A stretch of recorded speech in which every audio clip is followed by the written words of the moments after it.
Abraham traveled from there toward the land of the south, and lived between Kadesh and Shur. He lived as a foreigner in Gerar. Abraham said about Sarah his wife, "She is my sister." Abimelech king of Gerar sent, and took Sarah. But God came to Abimelech in a dream of the night, and said to him, "Behold, you are a dead man, because of the woman whom you have taken, for she is a man's wife." Now Abimelech had not come near her. He said, "Lord, will you kill even a righteous nation? Didn't he tell me, she is my sister?" She, even she herself, said, "He is my brother."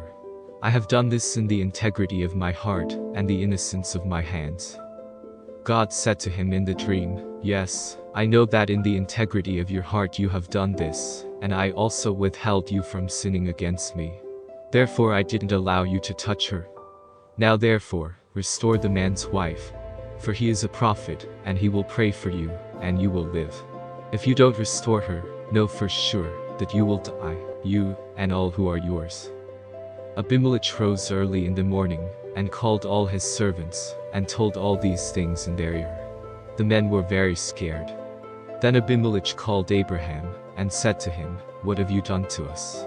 How have I sinned against you, that you have brought on me, and on my kingdom a great sin? You have done deeds to me that ought not to be done." Abimelech said to Abraham, "What did you see, that you have done this thing?" Abraham said, "Because I thought, surely the fear of God is not in this place. They will kill me for my wife's sake. Besides, she is indeed my sister, the daughter of my father, but not the daughter of my mother, and she became my wife. When God caused me to wander from my father's house, I said to her, 'This is your kindness which you shall show to me. Everywhere that we go, say of me, he is my brother.'" Abimelech took sheep and cattle, male servants and female servants, and gave them to Abraham, and restored Sarah, his wife, to him. Abimelech said, "Behold, my land is before you. Dwell where it pleases you." To Sarah he said, "Behold, I have given your brother 1,000 pieces of silver. Behold, it is for you a covering of the eyes to all that are with you. In front of all you are vindicated." Abraham prayed to God. So God healed Abimelech, his wife, and his female servants, and they bore children. For the Lord had closed up tight all the wombs of the house of Abimelech, because of Sarah, Abraham's wife.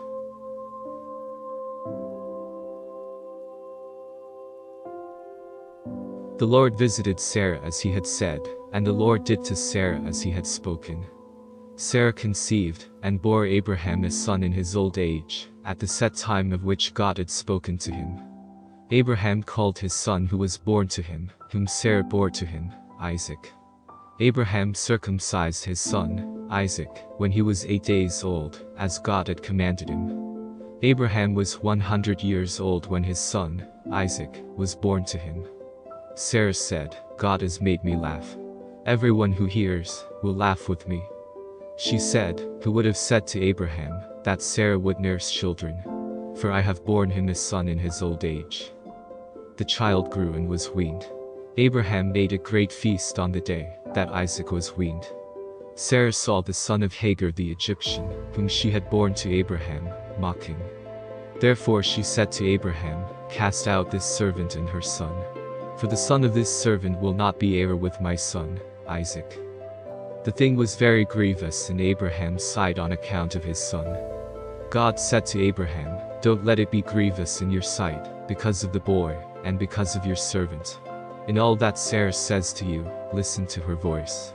For your offspring will be named through Isaac. I will also make a nation of the son of the servant, because he is your child." Abraham rose up early in the morning, and took bread and a container of water, and gave it to Hagar, putting it on her shoulder, and gave her the child, and sent her away. She departed, and wandered in the wilderness of Beersheba. The water in the container was spent, and she put the child under one of the shrubs. She went and sat down opposite him, a good way off, about a bow shot away. For she said, "Don't let me see the death of the child." She sat opposite him, and lifted up her voice, and wept. God heard the voice of the boy. The angel of God called to Hagar out of the sky, and said to her, "What troubles you, Hagar? Don't be afraid. for God has heard the voice of the boy where he is. Get up, lift up the boy, and hold him with your hand, for I will make him a great nation. God opened her eyes, and she saw a well of water. She went, filled the container with water, and gave the boy a drink. God was with the boy, and he grew. He lived in the wilderness, and as he grew up, he became an archer. He lived in the wilderness of Paran. His mother got a wife for him out of the land of Egypt. At that time, Abimelech and Phicol the captain of his army spoke to Abraham, saying, God is with you in all that you do. Now, therefore, swear to me here by God, that you will not deal falsely with me, nor with my son, nor with my son's son. But according to the kindness that I have done to you, you shall do to me, and to the land in which you have lived as a foreigner. Abraham said, I will swear. Abraham complained to Abimelech, because of the water well, which Abimelech's servants had violently taken away. Abimelech said, I don't know who has done this thing. You didn't tell me, and I didn't hear of it until today. Abraham took sheep and cattle, and gave them to Abimelech. Those two made a covenant. Abraham set 7 ewe lambs of the flock by themselves.